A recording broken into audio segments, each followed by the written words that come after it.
Magandang hapon po at maraming salamat po sa pagpunta pa sa Wanted sa radyo. No, sir, napakalayo po ng inyong binyahe. Opo. Kailan pa po kayo nagbiyahe, sir? Nung ano po ma'am, pwede ng gabi dumating kami. Tapos dyan lang kami natulog sa labas. Tungkol po sa inyong reklamo, magkano po ang pinapasweldo sa inyo ng inyong agency na ANCA Security Agency? Anka agency po. Ang bali ang sahod po namin ma'am nung last year, 405 yung minimum po dati sa last year. 405, Oo. okay. Ngayong January 11, may bagong minimum, 428.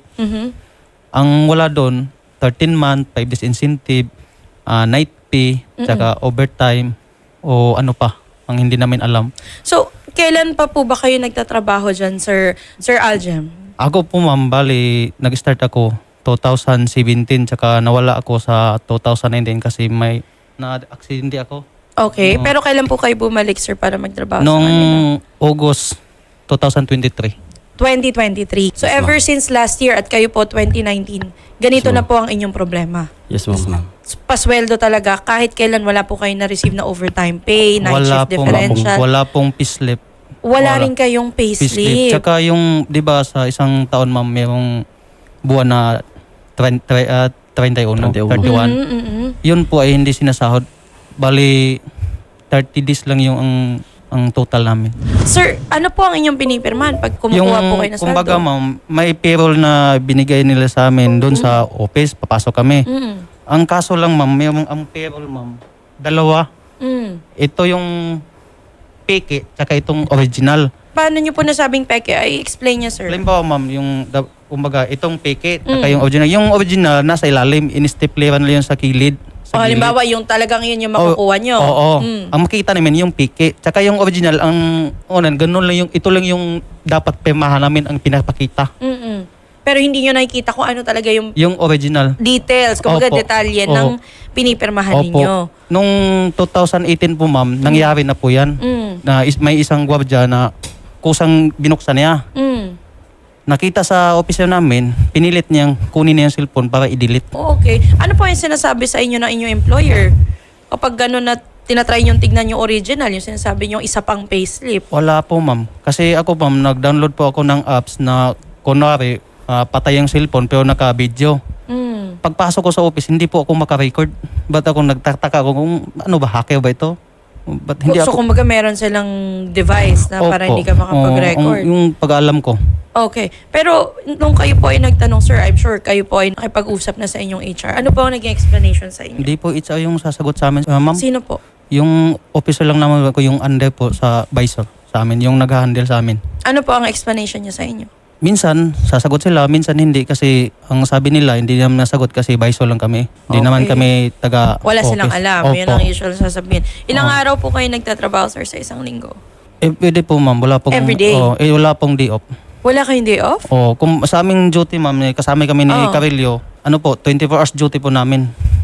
Kumbaga, 12 hours, 12 hours. kumbaga, duty ako ng umaga ng alas 7. Mag-out ako, ma'am, umaga ng alas 7. Kumbaga, 24 hours yung duty ko. Tsaka siya naman ang papalit. So, pero yung 24 hours mo na yon, yung kinabukasan, may pasok ka ulit. Wala na, pahinga na ako ng 24 hours. Wala na. So, Oo. 24 hours. Pero wala kang overtime pay doon sa Wala 24 po. hours na yun. Oo. At ganun din po ang kalagayan ninyong dalawa. Yes, ma'am. Yes, ma'am. Okay. Tatlo lang po ba kayo, sir? Marami Or po marami kami, po ma'am. kayo? Kami lang pong dito ang pumunta, nag-ambag-ambag lang kami ng pamasahe. Magkano ang pinamasahe niyo, sir? 2,423 bawat isa. Okay, sige sir, pag-usapan natin mamaya, no? At wag niyo na pong problemahin yung inyong pinamasahe. Magandang hapon po, Director Ateneos Vasalio. Yes, sir. Magandang hapon din po, attorney, and maraming salamat po sa pagtawag ninyo. Okay, maraming salamat din po sa pagtanggap ng aming tawag. Sir, Director Vasalio, meron po tayong 3 security guards dito. Nagmula pa po sila sa Misamis Oriental, sir. Dinayo po nila kami dito sa Mandaluyong, sa opisina po ng Wanted sa radyo, upang idulog po ang kanilang problema.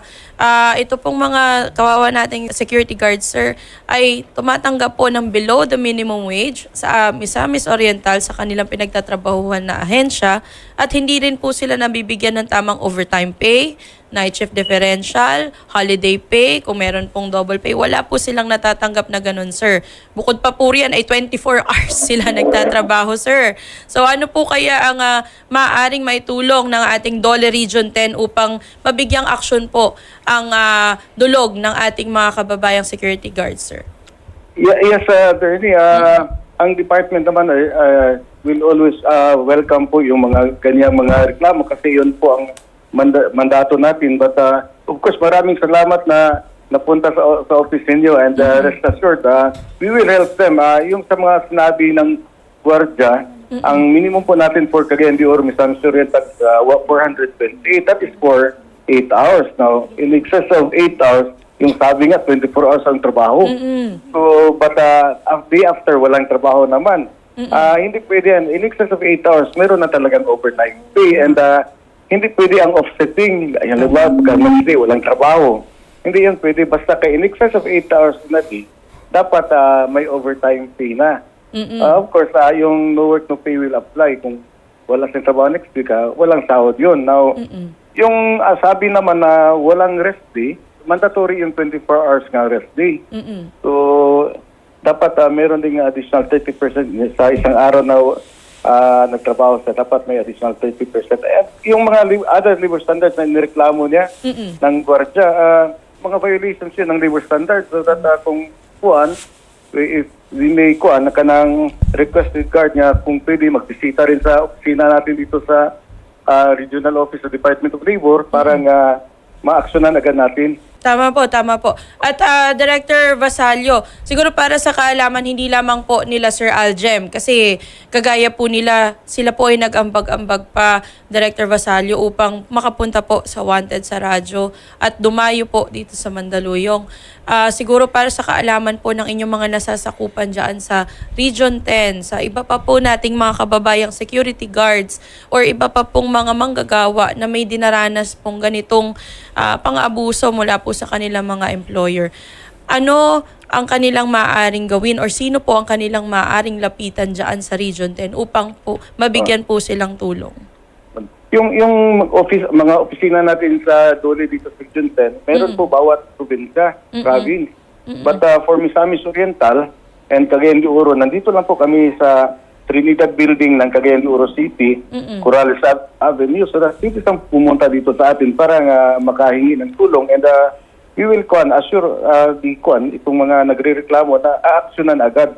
Kasi yan naman ang namin, instruction ng Central Office na pag may reklamo, dapat within 24 hours maaksyonan na. So halimbawa kung may nagtatrabaho pa, may employer-employer relationship, ipa-inspection agad natin. Halimbawa na tanggal na, pwede pa rin lumapit sa regional office for yung mediation procedure natin. We will entertain any complaint coming from the workers. But of course, ang alam naman natin yung lalo na yung termination na mga cases sa NLRC. But we will still entertain dito po sa regional office or sa provincial office namin na pupunta para maghingi ng tulong. Oo. Director Vasallo, siguro po huhingi na rin po kami ng tulong upang mapaimbestigahan po itong Angka Security Agency. Kasi kung tama po ang sinasabi nila Sir Aljem, kung totoo man po ito, ay hindi lamang po silang 3 ang nakakaranas. Director Vasallo, maasahan po ba namin ang inyong tulong sa pag-inspect po?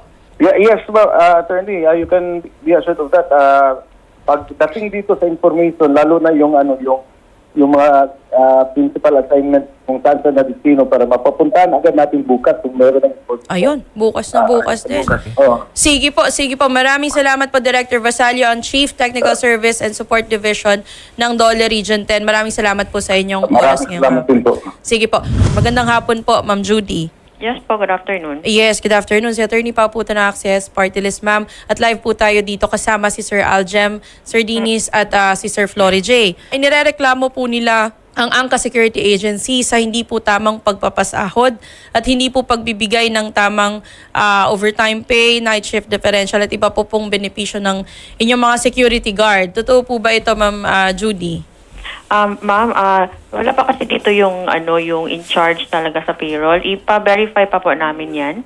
Ma'am, ito pong sila Sir Aljem at sila Sir Dinis, since 2019, yung iba po 2023 pa po, nagtatrabaho sa inyo. So I'm sure, at nabanggit naman din po nila, this is not the first time na sila po ay nag-raise ng concern about their payroll, about their payslip, or kanila pong natatanggap na pasweldo. So, alam nyo din po ang nangyayari dito, Ma'am Judy. Pero hindi po kasi, marami po kasi kaming kliyente po. Hindi po talaga ako sure kung totoo ba talaga ito yung mga allegations. Kaya dapat ko pa pong ipa-verify. Ma'am, naiintindihan ko marami kayong kliyente, but kayo po ang employer nitong mga security guards natin. So, their sweldo, kung yung kanila pong kinikita, should not depend doon po sa inyong mga kliyente. Hindi po ba? Depende po kasi yan sa kliyente, ma'am, kung ano yung na-approve na Ma'am, meron na po tayong memorandum dyan mula po sa DOLE. Dapat po sa bawat security agency contract po na inyong pinapasok, ini-ensure po natin na lahat po ng kinikita or sweldo, labor standards, minimum labor standards po sa ating labor code ay nasusunod. So, dapat po, nabibigyan nyo sila ng tamang pasweldo. Hindi yung 439 yung minimum wage, 405 nyo pinapasweldo. Tapos, i-offset nyo pa yung kanilang duty. Yung iba, 24 hours nyo pinapa-duty, ma'am. Sige, ma'am. Pa-verify ko na lang po yan, ma'am, ha? Ma'am Judy, kayo po ay isang HR officer. HR staff po. Oh, HR staff, ma'am. So, yes, as HR staff. Pero kayo- hindi ko po sila, hindi ko po talaga ito sila, familiar. na ano, ma'am? May iba pong dapat kausap nyo po. Hindi po ako yung right person na kakausap regarding this matter. Sino po ang dapat namin kausapin? Kasi papatawagan po namin kung ganon. Naka-field work po sila ngayon. Okay. Attorney, pa-verify din po natin kasi nalaman din po natin na nagpapa-duty po sila nang walang lisensya yung mga guard. Nasa linya na po natin si Police Colonel Vianney Ross Lagundi, ang Regional Civil Security Unit 10 po. Chief RCSU Region 10 po. So siya. Okay. Magandang hapon po, Police Colonel Vianney Ross Lagundi. Magandang hapon, Atty. Opo, Magandang hapon po. maraming salamat po sa pagtanggap ng aming tawag, sir. Sir, Opo. narinig nyo naman po siguro kanina, no? Ito pong ANCA Security Agency ay nagpapa-duty po ng kanilang mga security guards, according dito sa ating mga security guards, nang wala pa po silang nare-receive na permiso or permit mula po sa ating SOSHA. Sige, Bawal po talaga yan. Actually, everyday nagkakandak mo kami ng random inspection sa mga security guards and security agencies. But siguro na timing lang na hindi namin sila nahuhuli. But marami na po kaming nahuhuli na yung mga walang lisensya and mga fake license na nade-deploy. So malaki po ang penalty niyan. May fine po ang security guard na humahawak nung fake license. And malaki din po ang penalty ng agency pagdating po dyan. Oo. Pero paano pag ganito, Police Colonel Lagundi, ito pong ating mga security guards, they finish their training, sila po ay actively na humihingi daw po ng lisensya doon sa kanilang agency, pero ito pong agency ang nagde-decline at sinasabi sa kanila na Hindi pa daw dumating. po dumadating mula sa SOSHA. Tama ba? Opo. Mula sa SOSHA yung kanilang permit. Siguro on process pa siguro yung 8 months na po, ma'am. yung LESP nila. 8 months, sir, ang pagpaprocess? Tama po ba? Yun ang hindi ko alam sa kasi ang KAA din is meron din silang training school. Okay. So, siguro doon na rin sila nag-training sa school na yun. Then nag-process. Siguro natagalan siguro sa processing. Kasi pagdating kasi sa training, after ng training, merong online na registration lahat yan. Mali, upload lang through online ang mga papeles o mga documents na kailangan para masubmit sa AMCRAME o siya. Then pagdating sa AMCRAME naman, Tsaka pa ipaprocess. Oo. So, ibabalidate nila ngayon kung tama ba lahat yung mga in-upload na mga document. Pag mali, then ibabalik ulit nila para i-re-upload naman kung ano yung dapat na i-upload. Okay. So siguro mga ganong proseso, kaya natatagalan. Oo. Pero itong Oo. ANCA Security Agency, sir, kilala niyo po ba ito personally, Police Colonel Lagundi? Familiar po ba kayo dito sa ANCA Oo, Security pamilyar Agency? ako sa kanila kasi nag-i-inspect din kami sa mga nagpo-proactive inspection kami sa mga offices kasi ng bawat security agency na based dito sa Region 10. Doon po Oo. sa inyong inspection, Police Colonel Lagundi, dahil nabanggit nyo nag-i-inspect kayo sa kanila, meron na po ba silang alam na naging violation or dating violation nitong ANCA Security Agency? Kasi kung totoo po ang sinasabi ng ating mga security guards dito, ilang taon na po itong nangyayari since 2017, 2018, Oo. at patuloy po na nangyari taon-taon. Oo. Actually, wala kaming alam niyan. Wala rin kasi kami na-receive na complaint regarding dyan sa kanila. Hindi, sa inyo pong inspection, sir, kasi nabanggit nyo po na kayo po... Kasi ang inspection lang naman kasi namin is i-check namin kung yung LTO nila o yung license to operate nila is active pa. So kung active pa, authorized silang mag-operate ng license. Then, ng kanilang agency kasi kumbaga hindi pa expired yung LTO nila. And yung mga guards din na inspect namin is yung karamihan naman sa na-inspect namin is meron din silang mga license. Kumbaga, random ang pag-check nyo, Police Colonel Actually, Lagundi. random naman kasi ang inspection namin. Sa laki kasi ng Region 10. Tapos, ang personnel namin is 16 lang kami lahat. Kasama na ako doon sa 16 na yun. Then, Okay. hindi namin talaga maikot ng ang buong... Oo. And ang Region 10 is merong 55 na base na security agency at 102 na non-based security agency. Naiintindihan namin yan, Police Colonel Lagundi, pero Yes. syempre tayo po ay kawani ng Kaya gobyerno. nga. Opo, at dapat naman po actually, talaga na na-inspect actually, natin. nag-inspect naman kami. Meron kasi kaming weekly Yes. na dapat na-i-inspect. Opo, at kami po ay saludo sa inyong dedikasyon, Police Colonel Lagundi, kasama po ng inyong 15 pa na mga kasamahan dyan sa SOSYA. Ma'am, to add, ma'am, nung tinext ako ni Dun regarding dyan, Yes po. pinapacheck ko na sa MDR yung Ayun. monthly disposition report. Pinacheck ko na ngayon Opo. sa aking tao yung kung asan sila naka-deploy yung security guard na yan para at least ma-check natin and natin ng maayos. Then siguro papuntahin nyo na lang siguro siya sa amin dito sa office Oo. para at least makita natin lahat kung ano man yung pwede natin maitulong sa kanila. Yes po. Actually, yun po yung susunod kong tanong, Police Colonel Lagundi. Dahil po ngayon, alam na po ninyo itong sitwasyon ng atin po mga security guards dyan sa ANCA Security Agency. Ano po ang mga susunod na hakbang na tatahakin po ng ating SOSYA dyan sa RCSU Region 10 para po matugunan ng kanilang reklamo? Of course, inatasan ko na rin yung aking personnel na mag-double time pagdating dyan sa mga license nila. Kasi hindi rin talaga maganda na nag-duty sila na walang license, no?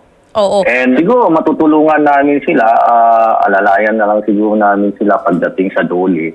Kung pwede nilang, kung sabihin nilang alalayan namin sila hanggang dun sa doli para at least makita namin kung hanggang saan ang proseso nung Of course, sir. Opo. complaint nila. At kami po dito sa Wanted sa Radyo din will expect your cooperation dahil ang Yes, SOSYA yes. po ay amin din pong katuwang sa pagtugon po sa mga reklamo ng ating mga security guards. Hindi lamang po sila, Sir Aljem, kundi po sa buong Pilipinas. At kami po ay lubos na nagpapasalamat din sa ating SOSYA sa inyo pong aksyon.